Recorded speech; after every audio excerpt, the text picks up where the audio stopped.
Blue Hole Back Home by Joy Jordan Lake, used with permission from David C. Cook Publishers. An excerpt from Chapter 1, Backstitching Time.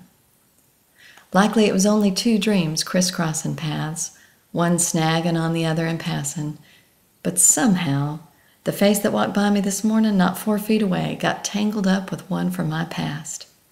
The way back and way far away, all quiet and almost forgotten, got yanked up and placed alongside today, where 2 minutes before I'd have told you I was, in Boston, at the Public Garden, not a stone's throw from Beacon Hill, where I live and work and pay as much for my own private parking space as folks back home do for a decent slab ranch and enough acres for the dogs to treat themselves something other than city soft squirrel.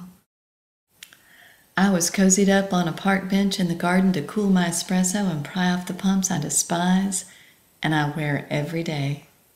Then the face passed by my bench, and I lurched forward to stare, then back to cover for staring, and splashed espresso clear down my front.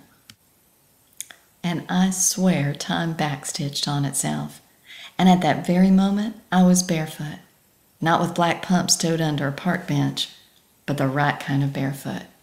The kind of barefoot that went with the truck bed of a pickup. I was back with the wind standing my ponytail straight up over my head, the blue hole just around the next curve, and I was tracing my cheek where a kiss had just landed.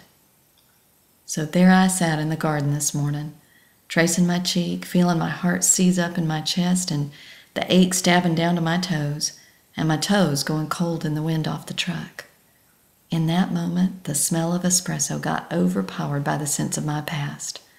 Pine needles and boy sweat, salted peanuts and Coke.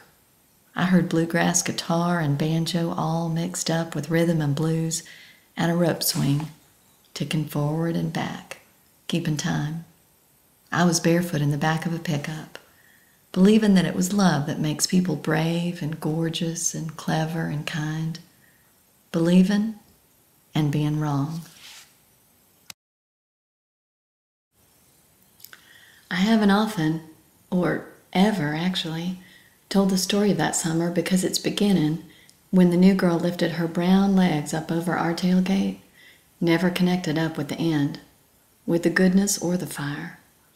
Brown was what that leg was back at the beginning, and not just tanned into dark. It was me who'd said we should stop for her, and me who knew first that our troubles had just dug in deep. Now, plenty of folks said what happened that summer was my doing, and plenty said it was all Jimbo's fault. But I'm saying it was the fault of the blue hole. All sunk, sweet, and sacred was what Jimbo called the blue hole back then. Jimbo handled words like electrical wires he might just dip into water. And though he favored the peculiar or crude, he'd often come out with something like that, some musty old word like sacred, and make us all jump.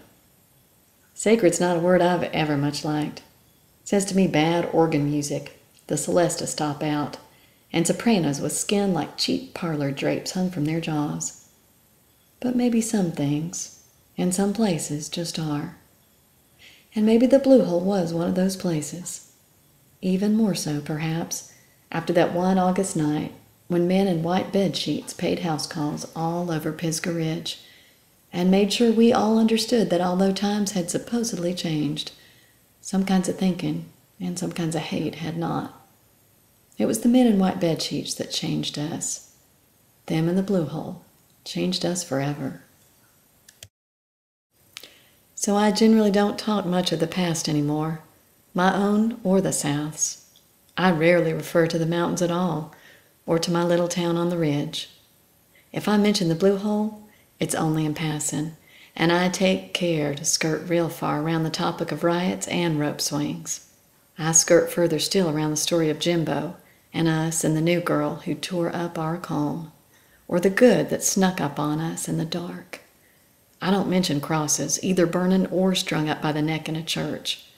I don't mention Mecca or Jesus, or why just yesterday driving the pike, when someone on the news said Sri Lanka, I let go the wheel and made a map with my hands, just like I have now for 25 years. Every time I hear that country's name spoken. They say you can't go home again, ever. Can't relive the past.